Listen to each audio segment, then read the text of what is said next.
Aujourd'hui à Siège Hublot pour vous parler de Las Vegas, Sin City au Nevada, mais surtout pour essayer de briser le préjugé que Vegas n'est qu'une ville de jeu. Vegas a beaucoup changé, surtout depuis 20-25 ans. Et il y a des trucs intéressants à faire à Vegas et autour de Vegas. Évidemment, le centre demeure toujours le fameux Las Vegas Boulevard, The Strip, où on retrouve tous les hôtels, les grands hôtels, le Caesars, le Bellagio, le Paris, le Venetian. Mais j'avoue que oui, à peu près en une demi-journée, on a fait le tour. Par contre, ce qui est intéressant de ce coin de Vegas, c'est qu'il commence à avoir vraiment de bons restaurants, souvent associés à ces grands hôtels. De grands chefs du monde donc commencent à s'installer à Vegas. Et une autre preuve que Vegas devient une destination de foodie, c'est le festival Uncorked, qui à chaque année, là, au début du printemps, rassemble les plus grands chefs du monde pour un 3-4 jours de célébration de ce qu'il y a de meilleur en fait de nourriture et de restauration dans le monde.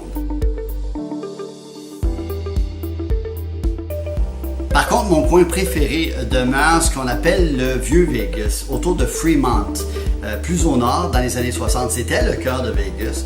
Là, on a le vrai feeling Rat Pack, le feeling des années 60. D'ailleurs, c'est là qu'on retrouve aussi le musée, le Neon Museum. Un musée vraiment le fun, avec toutes ces vieilles affiches, ces vieux néons, très 60s, très Americana. Et autour de ça, donc maintenant, il y a des trucs intéressants, dont le fameux Container Park, un parc fait à l'aide d'anciens containers. On y retrouve des boutiques, des petits restaurants, des petits cafés. Donc autour de ce coin-là, de Fremont, il y a des petits restaurants vraiment bien, des cafés. C'est moins cher que sur le Strip. Et c'est aussi un coin plus artistique. C'est là qu'on retrouve le Art District. Il y a des galeries d'art. Donc c'est vraiment un autre Vegas que le Vegas du Strip. Ce qui est bien de Vegas aussi, c'est la proximité avec la nature, ce bel état qu'est le Nevada.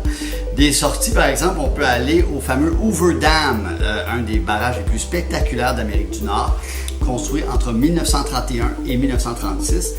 On y reçoit à peu près 1 million de visiteurs par année. C'est sur la fameuse rivière Colorado et c'est à 50 km au sud-est de Vegas et c'est à côté du village de Boulders. D'ailleurs, avant, on l'appelait le Boulders Dam et après ça, ça a été nommé en l'honneur d'Edgar Hoover. Mais mon coin préféré de Vegas demeure le Red Rock Canyon, qui se trouve, lui, à une trentaine de kilomètres à l'ouest de Vegas. Donc, en moins de 30 minutes, vous êtes là. C'est un parc, c'est vraiment le village des Flintstones. C'est des paysages mythiques de l'ouest américain, les roches rouges. Et ce qui est bien, c'est qu'il y a une guérite quand vous arrivez, c'est un parc, donc c'est protégé. Mais il y a une route à sens unique d'une longueur de 21 km qui vous permet de faire le tour du parc. Et à plusieurs endroits, vous pouvez débarquer de la voiture.